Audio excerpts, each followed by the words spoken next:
Hello guys. तो आज की वीडियो में हम पढ़ेंगे मिन्नो नो निहोंगो लेसन 2 की ग्रामर। तो लेसन 2 में हमारे पास पूरे टोटल 6 पॉइंट्स हैं। तो आइए स्टार्ट करते हैं बिना किसी देरी के। जो फर्स्ट पॉइंट है वो है हमारे पास कोरे, सोरे एंड आरे। कोरे का मतलब होता है दिस, सोरे का मतलब डैट एंड आरे का मतलब होता है डैट ओवर देयर, मतलब लिसनर से और स्पीकर से दोनों से दूर जो होता है। ओके, तो ये बेसिक था। आइए इसके एग्जाम्पल देख लेते हैं। एग्जाम्पल में है, आप देख रहे होंगे कोरे व जाशी दिस, मतलब this is a magazine. Second example जो है हमारे पास वो है सोरे व शिनबुन दिस, मतलब डैट इज़ अ न्यूज़पेपर। और लास्ट एग्जाम्पल है हमारे पास आरे व ईसु दिस, मतलब that over there is a chair, मतलब वो वहाँ पे एक चेयर है। जो सेकंड ग्रामर पॉइंट है हमारे पास वो है कोनो, सोनो, आनो। तो कोनो का मतलब भी होता है दिस, सोनो का मतलब होता है डैट और आनो का मतलब भी होता है डैट ओवर देयर। तो बेसिकली डिफरेंस क्या है, जो हमने पहले कोरे, सोरे और आरे पढ़ा था कोनो, सोनो, आनो में। तो डिफरेंस इनमें बेसिकली हमारे पास ये एक होता है, जब हम कोनो, सोनो, आनो यूज़ करते हैं तो उनके आगे हम एक नाउन इस्तेमाल करते हैं। मतलब बेसिकली जैसे आप इस एग्जांपल में देख रहे होंगे, तो कोनो इनपित्सु नो वाताशिनो दिस, मतलब इसका क्या हुआ, ये पेंसिल मेरी है या this pencil is mine. Second example देखिए, सोनो हॉन वा वाताशिनो दिस, मतलब डैट बुक इज़ माइन, वो बुक मेरी है, इस तरीके से। और जब हम कोरे सोरे आरे इस्तेमाल करते हैं तो सेंटेंस में कोरे सोरे आरे के बाद एक पार्टिकल लगता है। एग्जाम्पल के लिए वा पार्टिकल, जैसा कि यहाँ पे मैंने मेंशन किया है। तो कोरे वा, सोरे वा, आरे वा, इस तरीके से। ये इनमें एक मेन डिफरेंस है।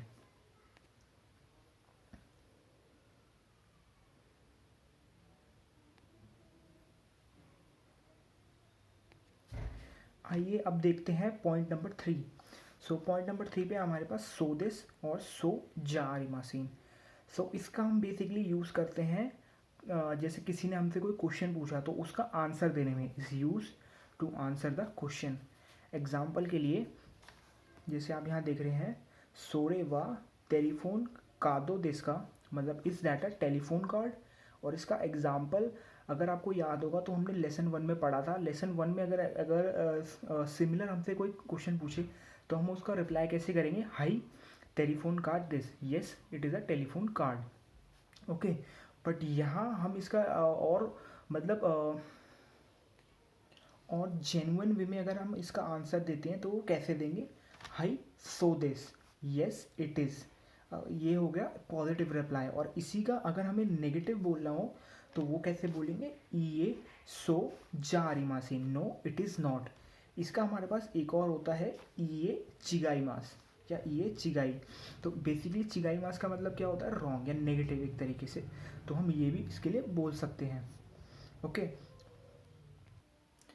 For point number 4 we have S1 का, S2 का। तो बेसिकली इस पैटर्न का क्या मतलब होता है, या इज़ इट दिस और इज़ इट दिस, अगर मैं इंग्लिश में इसे बोलूँ तो। जैसा अगर एग्जाम्पल से आप इसको बेटर समझ सकेंगे तो जैसे आप देख रहे होंगे हमारे पास है कोरे व क्यू दिस का नाना दिस का।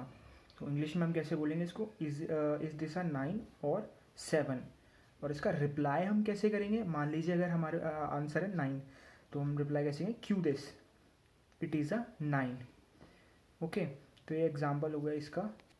बेसिक काम क्या है इस पैटर्न का, ये बेसिकली अलाउ करता है लिसनर को और बेसिकली ऑप्शन प्रोवाइड करता है। जैसे कि आप इधर देख रहे होंगे मैंने यहाँ लिखा है, this pattern allow the listener to choose between alternatives, मतलब दो अल्टरनेटिव्स के बीच में लिसनर को ऑप्शन देता है कि आप इसमें से कोई चूज़ कीजिए।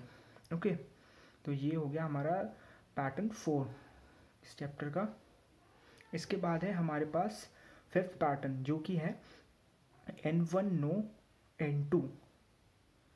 ओके, तो ये पैटर्न हमें क्या बताता है, इस पैटर्न ये हमने पैटर्न लेसन 1 में भी पढ़ा था। वहाँ ही क्या बताता, N1 नो N2।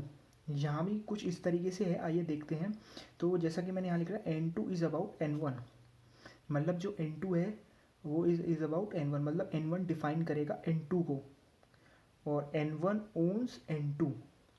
इसका बेटर आपको समझ में आएगा जब हम इसके एग्जाम्पल देखेंगे। आइए इसके एग्जाम्पल देखते हैं। तो पहला एग्जाम्पल है हमारे पास N1 explain what N2 is. Okay, तो पहला एग्जाम्पल है हमारे कोरे वा हाना नो हॉन दिस, मतलब this is a book on flower.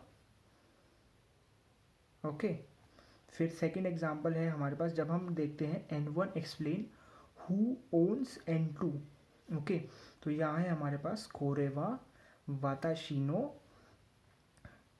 बोरुपेन this, मतलब इसका क्या हुआ, कोरेवा मतलब दिस, कोरेवा वाताशी मतलब मेरा बॉल पॉइंट पेन है, या इसको हम ऐसे कह सकते हैं this ball pen is mine, या this is my ball point pen. Okay, बोरू पेन मतलब बॉल पॉइंट पेन। ओके, तो ये एक्सप्लेन करता है, ये पैटर्न एक्सप्लेन करता है कि हु ओज N1। N1 हमारे पास क्या है यहाँ, या वाताशी, वाताशी का मतलब मैं या, ठीक है। फिर है हमारे पास N2 क्या है, दूसरा नाउन जो है बोरू पेन, वाताशिनो बोरू पेन मतलब मेरा पेन। ओके, तो वो पेन मेरा है या वो मेरा पेन है, ठीक है। तो ये हो गया हमारे पास फिफ्थ ग्रामर पॉइंट इस लेसन का। फिर आइए देखते हैं हम इस चैप्टर का लास्ट ग्रामर पॉइंट जो है so this. So this basically किस लिए यूज़ होता है, आइए पढ़ते हैं। When a speaker receives new information and shows that he और she understands it. So basically ये एक तरीके से जैसा हम इंग्लिश में हम बोलते हैं, जैसा कि मान लीजिए किसी ने हमें कुछ बताया तो हम एक्सप्रेशन देते हैं ओ आई सी, इस तरीके से ये यूज़ होता है। तो आइए एग्जाम्पल से इसे अच्छी तरीके से समझते हैं। सो एग्जाम्पल है हमारे पास कोनो कासावा अनाता नो दिस का इए चिगाईमास सुमितु सान नो दिस। सो दिस का इस तरीके से। तो अगर मैं इसका इंग्लिश में ट्रांसफॉर्म करूं तो किस तरीके का कैसे होगा, वो होगा इज़ दिस अम्ब्रेला योर्स। फिर मैंने इसका रिप्लाई क्या दिया था, नो इट्स मिस्टर स्मिथ सान ये चिगाईमास स्मिथ सान नो दिस। ओके, तो इसका मतलब ये हुआ। फिर लास्ट में मैंने क्या लास्ट में जो जिसने क्वेश्चन पूछा था उसने क्या बोला, सो दिस का ओ आई सी, इस तरीके से। So I hope you understand this grammar point, and if you don't understand it in a one go, please try to watch it again, and I will see you guys in next video. Up till then, sayonara.